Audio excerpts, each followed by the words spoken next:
जी नाज़रीन, अवां के अहम खबर बाबत अपडेट कंदा हलूं। पीपी चेयरमैन बिलावल भुट्टो ज़रदारी नवाबशाह जे सीनियर सहाफ़ी मोहम्मद साले बिल्लू जे लाडाणे ते तासियत जो इज़हार कयो आहे। बिलावल भुट्टो ज़रदारी चवण आहे त मोहम्मद साले बिल्लू जी ख़िदमत खे याद रखियो वेंदो, संदसि ख़ानदान जे दुख में बराबर जा शरीक आहिनि। हुन चयो त अल्लाह ताला मरहूम खे जन्नतुल फिरदौस में जाइ ऐं वारिसनि खे सब्र अता फरमाए।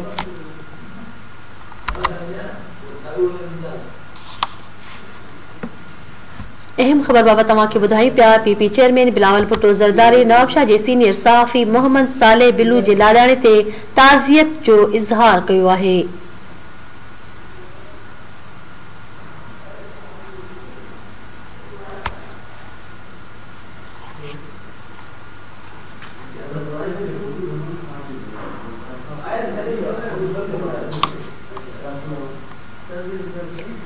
अवांखे ॿुधाईंदा हलूं। बिलावल भुट्टो ज़रदारी चवण आहे त मोहम्मद साले बिल्लू जी ख़िदमत खे याद रखियो वेंदो, संदसि ख़ानदान जे दुख में बराबर जा शरीक आहिनि। हुन चयो त अल्लाह ताला मरहूम खे जन्नतुल फिरदौस में जाइ ऐं वारिसनि खे सब्र अता फरमाए।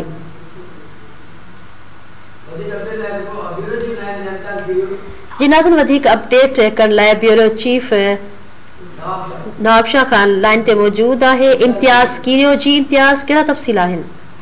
जी बिल्कुल, तव्हांखे ॿुधाईंदा हलूं त सीनियर सहाफ़ी उस्ताद साले बिल्लू जेको अॼु सुबुह जो दिलि जो दौरो पवण सबबि हू लाडाणो करे वियो आहे, उन ते हितां जा सान्यावंद सियासी समाजी अॻवान दुख जो इज़हार कयो। उन हवाले सां तव्हांखे ॿुधाईंदा हलूं त पीपुल्स पार्टी चेयरमैन बिलावल भुट्टो ज़रदारी बि इहो जारी कयो आहे, ऐलान कयो आहे त जेको उस्ताद साले बिल्लू सीनियर सहाफ़ी न सिर्फ़ उहो सीनियर सहाफ़ी हो पर समाज सुधारक बि रहियो।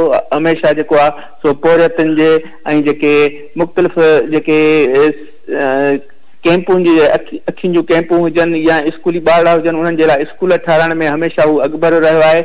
उनजे लाडाणे ते असांखे बेहद अफ़सोस थियो आहे ऐं हुनजे ग़म में हुनजे पोयां वारिसनि सां असां ताज़ियत कयूं था। उन चयो त जेको तमामु घणियूं ख़िदमतूं रहियूं आहिनि सीनियर सहाफ़ी साले बिल्लू जूं ऐं नवाबशाह जो समाज सुधारक रहियो आहे, असां हुनजे ग़म में बराबर जा शरीक आहियूं।